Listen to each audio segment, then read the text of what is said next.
இப்போ நான் பேச போறது நம்மளோட லைஃபுக்கு எந்த அளவுக்கு பிராக்டிக்கலா இருக்க போகுதுன்னு தெரியாது. ஆனா அப்படி ஒரு லைஃபுக்காக நாம ட்ரை பண்ணுவோமா இருந்தா it will be awesome life. ஒரு பழைய டயலாக்லயே இது ஸ்டார்ட் பண்ணலாங்க. லைஃப்ன்றது ஒரு வாட்டி தானே, யூ லிவ் ஒன்லி ஒன்ஸ். இந்த மறுபிறவியை பத்தி எல்லாம் எனக்கு தெரியாதுங்க. இருக்க போற இந்த கொஞ்ச நாளைக்குள்ள என்னென்ன பண்ண முடியுமோ அத்தனையும் பண்ணிடணும். அது நம்மளோட வியூல தாங்க இருக்கு. ஒவ்வொரு ஆப்பர்ச்சுனிட்டியும் ஒவ்வொரு வாய்ப்பு. தயங்காம மத்தவங்கள பத்தி யோசிக்காம போல்டா பிடிச்ச முடிவுகளுக்கு போறது. அந்த முடிவுகள் தப்பாயிடுச்சுன்னா அதுல இருந்து கத்துக்கிறது.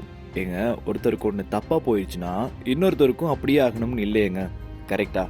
எல்லாத்தையும் பெர்ஃபெக்டா பண்றது தான் லைஃப்னு இங்க யாரும் நமக்கு சொல்லவும் இல்லை. அப்படி யாரும் இங்க வாழவும் இல்லை, வாழவும் முடியாது. கிரியேட்டிவா நமக்கு ஒரு புது விஷயம் தோணுனாலும் நாம அதை பண்ண தயங்குவோம்ல.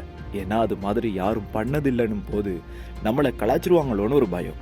ஆனா கொஞ்ச நாளைக்குள்ள நமக்கு வந்த அதே ஐடியாவில் இன்னொருத்தர் பெரிய அளவுல அச்சீவ் பண்ணிட்டு இருக்கிறப்போ எப்படி இருக்கும்? இப்படி தாங்க நம்ம தயங்கி தயங்கி எல்லாத்தையும் இழந்துட்டு இருக்கோம். இப்படி பிடிச்ச மாதிரி வாழணும்னா என்ன பண்ணணும் அப்படின்னா அதுக்கு கொஞ்சம் தைரியம் இருந்தா போதும்னு தோணுதுங்க. அப்புறம் இன்னையோட நம்ம லைஃப் முடியுதுன்னு ஒவ்வொரு நாளையும் அப்படி ரசிச்சு ரசிச்சு ஆசையா வாழணும். அதுக்கு நமக்கு சரியான ஜாப் இருக்கணும், பணம் இருக்கணும், அப்புறம் நம்ம வைப்ல யாராவது செட் ஆகணும். புரியுது, உங்களோட மைண்ட் செட் தெளிவா புரியுது. ஒரு நாள் இது எல்லாமே நடக்கும்.